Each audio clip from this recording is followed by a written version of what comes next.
Broadcasting from the business capital of the world, this is the Podcast Business News Network.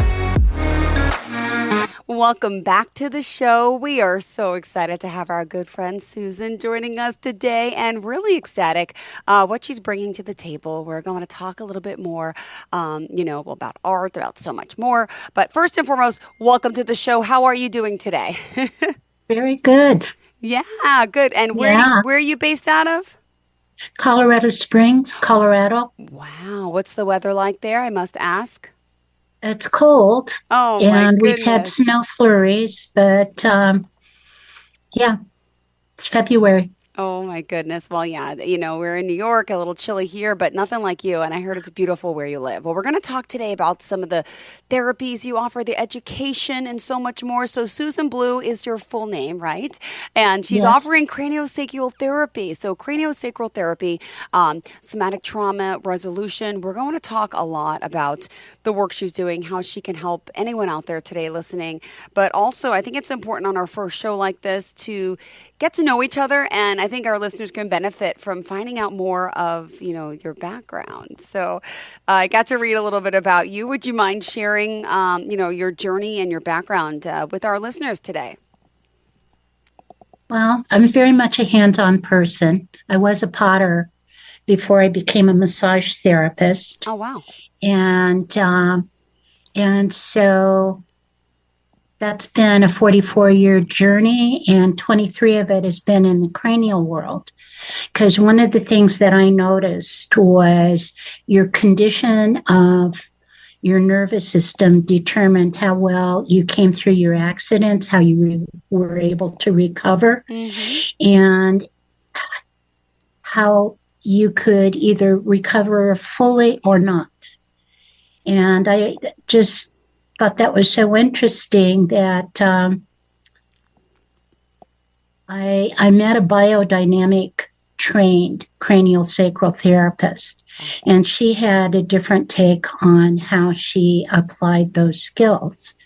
And I listened to a couple of her introductions, and I thought, I'm going to take this training, because that would be great work for people who have had multiple accidents or have an illness with their accident.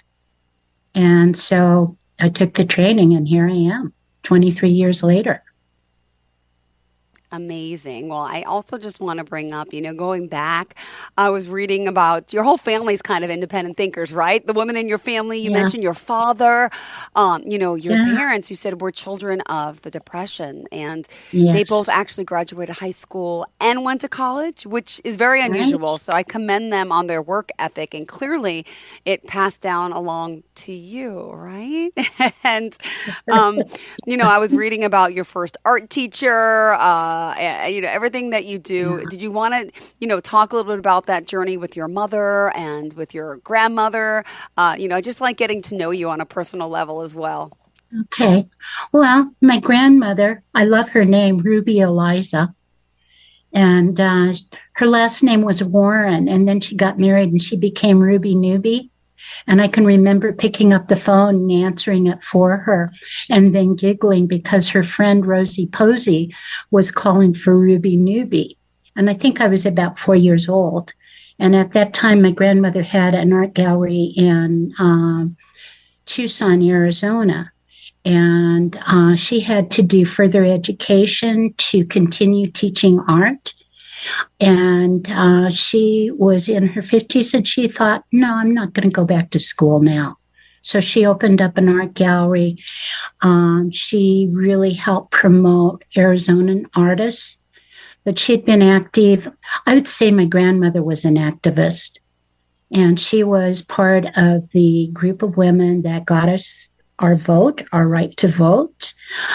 She was also part of the coalition of women, American women in the arts. And at that time, they weren't really recognized. They were considered hobbyists. And so she was very much a feminist. And, so my mom was the middle child. She had 3 children. And my mom got a scholarship to Rollins College. And and everybody wanted her. My mother was very, very, very intelligent, and everybody wanted her in her department, or in their department, I should say. And she decided on social work because it was the best thing that she could think that she could do to help people. Because going through depression, that's what you did. You helped each other. Well, it's beautiful that you were Um, all there for each other. Go ahead, continue. I'm yeah. sorry. So I grew up with a mom who was aware of vitamins and good nutrition. And we lived a lot in mining town. So we didn't have a very sophisticated or educated group of people in the community. And so she was really seen as an odd duck. And so we settled in Colorado. I went to first grade, and then we were back in Arizona in second grade, and then third grade, we settled in Grand Junction, which is on the western slope. And it has more in common with eastern Utah than the rest of the state because we're dry desert, plateau country, a lot of farming and ranching and railroad. And so that was the main industries there. And my dad was a mining engineer, and he started out with the Atomic Energy Commission for uranium. Oh my goodness. Yeah, that's what brought us into Colorado because that was the boom then. Oh, now, So okay. yeah, and they closed down, and he went to work for Climax Uranium, and was there for a number of years. So I went from rough and tumble childhood because we were in mining towns and it was boom town, and there was what we called at that time tramp miners. They'd be there Mm-hmm. for a paycheck or two, and then they'd be gone or lose their job because of alcoholism. Oh, And so, when you have that kind of home life, you're left on your own a lot. So um, my socialization was kind of tough, and so was my brother's because he was about 5 years older than me. And I think by the time we both got into high school, even with the age difference between us, it took us that long to learn not to be so mouthy and ready mm-hmm. with our fists. Yep. Wow. Yeah. So it's funny to look back on it. And the other thing is that I'm glad that society has changed that much, and especially here in the Western states. Beautiful. Well, thank you for sharing this. It's always good again to get a little bit deeper to find out who we're speaking with today. And I love your story. And I know I want to talk more about you. I know surviving developmental trauma and the somatic approach, but let's just also break it down to start. What is craniosacral therapy, if you don't mind? And we'll talk about somatic trauma resolution as well, and then we'll continue the conversation. Okay. Well, craniosacral is working with the brain Okay. and the nerves that come from the brain down through your spine and out from your spine. And so one of the things that I do as a cranial sacral therapist is that a person lays on the table, and I can have my hand at their sacrum and at their head. So I'm like two hands, holding the whole body. And what I'm looking for is the movement of the cerebral spinal fluid, which is inside the spine and the Hmm. cranium. And when it moves up the spine, Yeah. the brain will move forward and widen out. And then when it pulls, it'll just rest, and then it goes down the spine, and Okay. the brain will get skinny. And Wow. so that's the motility. And if Okay. something is impeding that, that's what I'm looking for, Got it. is that motility within the system.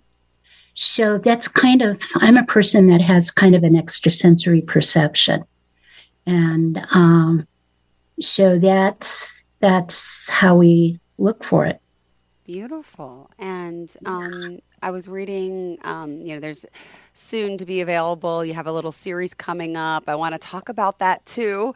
And of course, Okay. talk about more about the people you're helping and who could benefit from, the work that you're doing. Well, it's like defragging your nervous system. You know Okay. how we defrag our computer? We get rid of those extra files that are running in the background.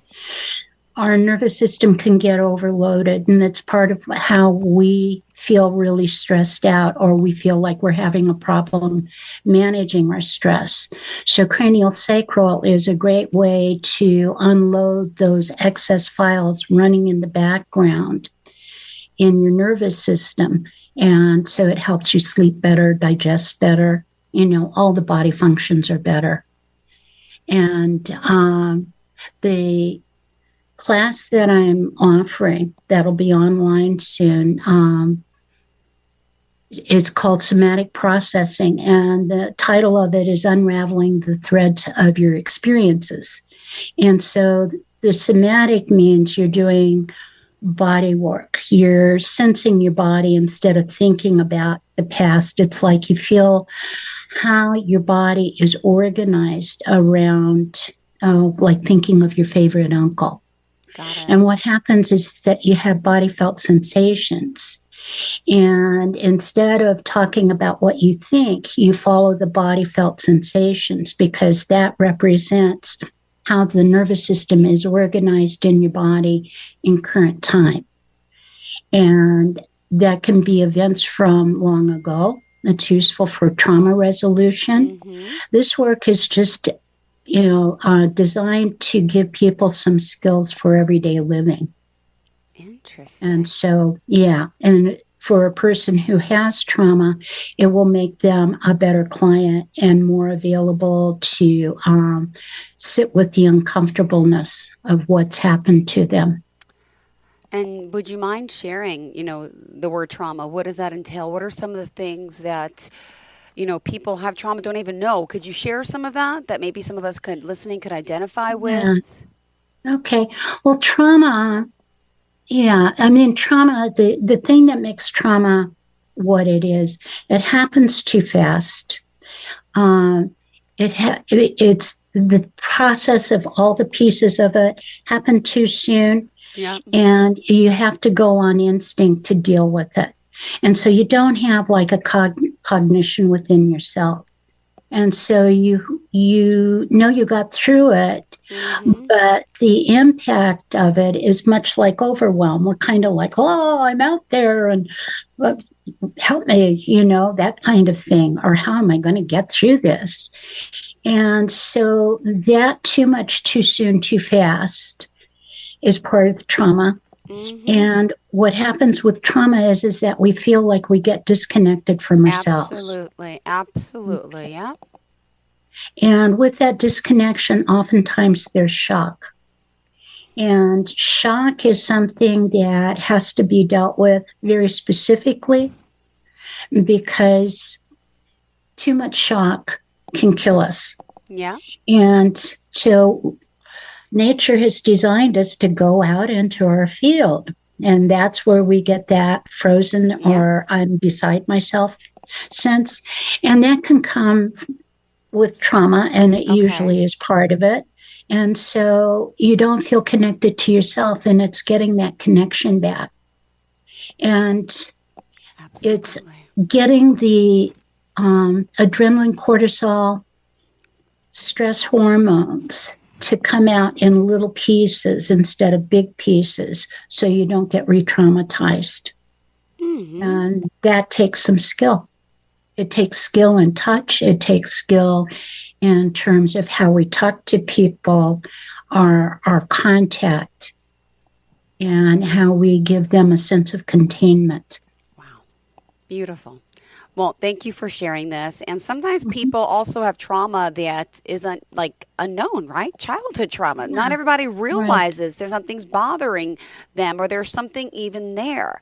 So, how right. do you bring this out? Could you kind of explain the process? And I also know you want to talk a little bit about your business partner as well and a lot of the somatic side of things too. So, I know this is our first show together, which I'm excited about. I just want to make sure we're covering, Thanks. everything Okay. that's important to you. So the process from childhood, even babies, it's like it's body felt. A baby doesn't have language, neither do small children. Mm-hmm. And so they have body feelings. And so what I do is that I watch for change in eye focus, color of the skin, gestures, change in the breath. And I'll say, oh, this doesn't feel good right now. And a little kid will go, they'll look at me and go, Yeah. like that, because it's like I'm giving voice to what they're feeling. And so with children, it's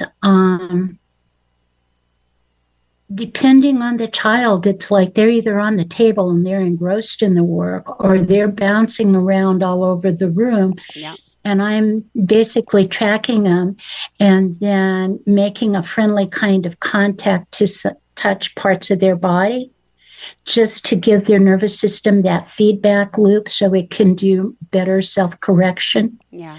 And and so I just find it really fascinating and it's a ton of fun because kids are fun. And it also makes me rethink the whole process of how we think of ourselves as human beings because there's such a biodynamic intelligence going on in our systems and it's there from the get-go.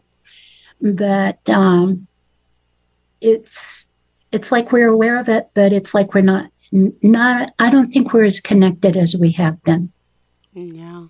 No, Yeah. absolutely. So And well, I also read that you're a survivor of developmental trauma. And oh yeah. would you mind Yeah. sharing that with us?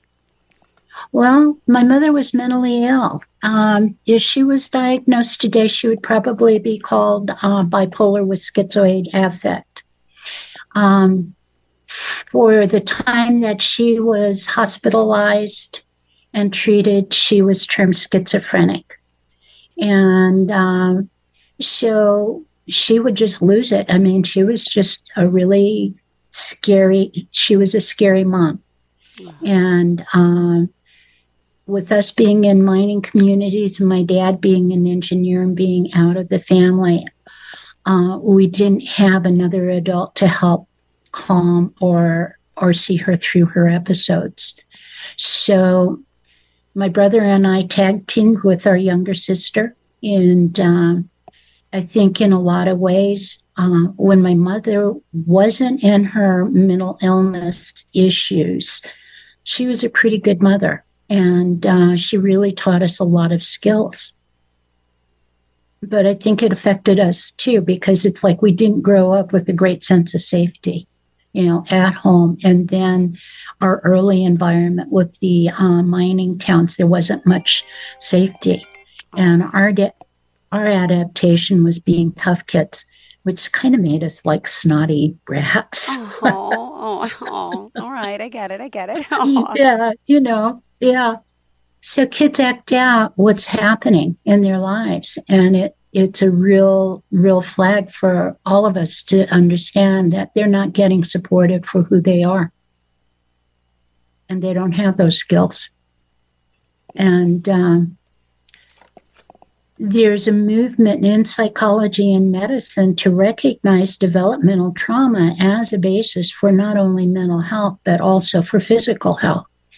And the empiricistic point of view from medicine and also psychology, they think, well, you've got to prove it. We've got to do these blind studies, but yet we have over 100 years of research about the effects of developmental trauma on people.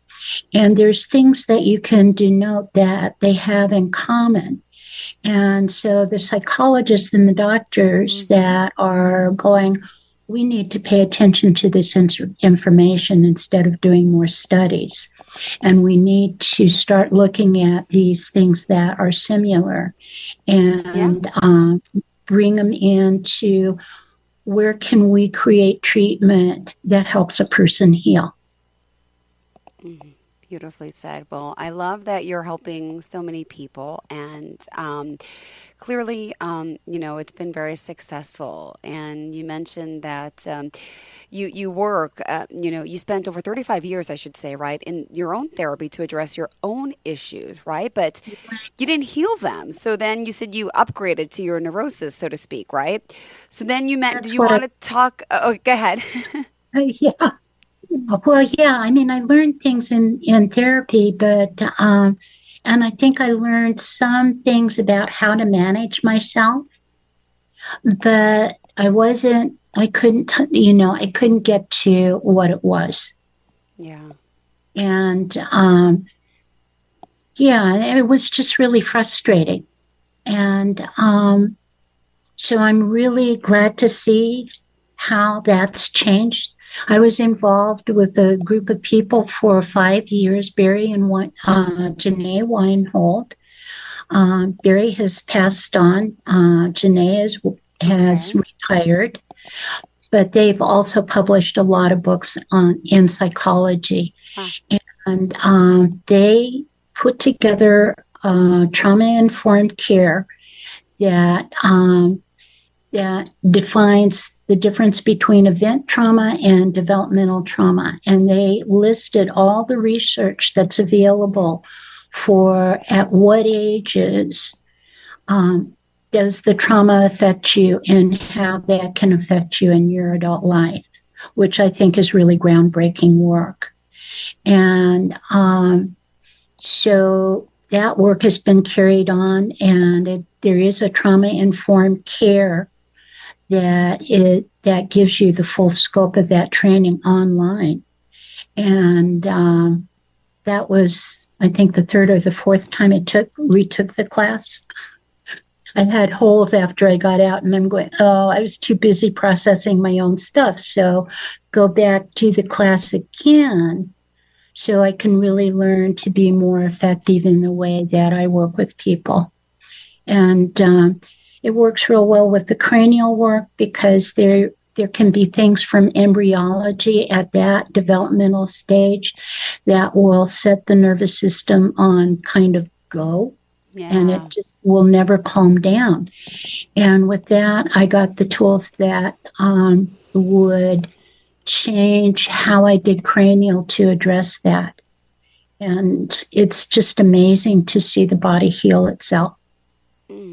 Well, I love this. And I just want to make sure, you're working specifically with people now. Is it just in Colorado with your work, or are you able to work with others, telehealth, virtual wise in a sense? The hands-on, it's a hands-on process. Okay, just making sure. So you got to be in the Colorado area. Yeah. And you do offer a free 20-minute consultation as well, correct? Right. Yeah. So I've had people call, and I do recommend that they look at things.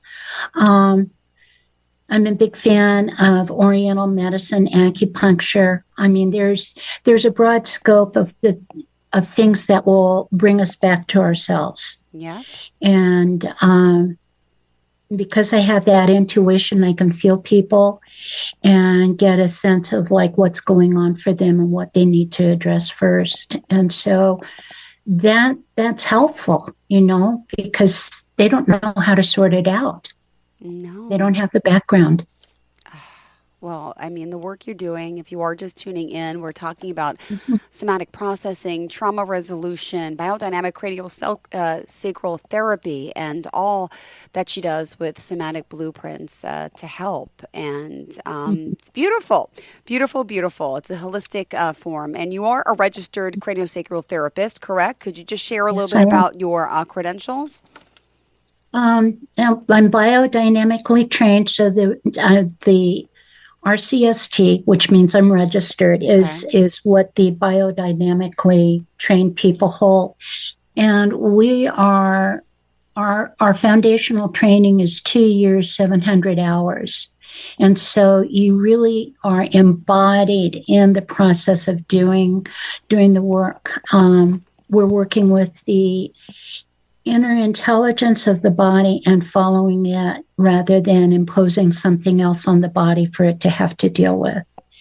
And it's just amazing how different that is from the Upledger model. And I did do some work in that, but it because of my own injury history, it took me 3 months to recover from one session. Oh my gosh. I thought, okay, but this was 30 years ago. Yeah. So I mean, yeah. So and I think that there's a lot of adaptation, and there's always new research going on. So I know that the Upledger work has really changed. Mm-hmm. In its scope too. But for me, that I knew that with 700 hours, I wouldn't be dangerous when I got out of my training, and thinking that I knew more than I did. And I think that's important. Yeah, absolutely. Well, I want to thank you for being here, for joining us today, and enlightening us on all you do. At this time, would you mind also sharing how we can contact you? Would you mind sharing the website, the phone number, any form of contact for our listeners to get a hold of you? Okay. So my website is Somatic Blueprints with the Z, with CO at the end, .com. And it's Somatic Blueprints Colorado with the short CO. And so people can contact me through that. Fantastic. Okay. Thank you so much. Pleasure getting to know you, seeing you here today, speaking with you. And again, don't forget you offer that free 20-minute consultation, right? Yes. And Jill, it's so nice to meet you. You too. You're such a doll. Thank you so much for being here and teaching me, new insight and information on, how, you can help people. And thank you. Thank you for that. And I hope we get to speak again. Thank you. Thank you. Bye-bye. To all of our listeners and viewers, stay tuned. We'll be right back with more. Please stay with us.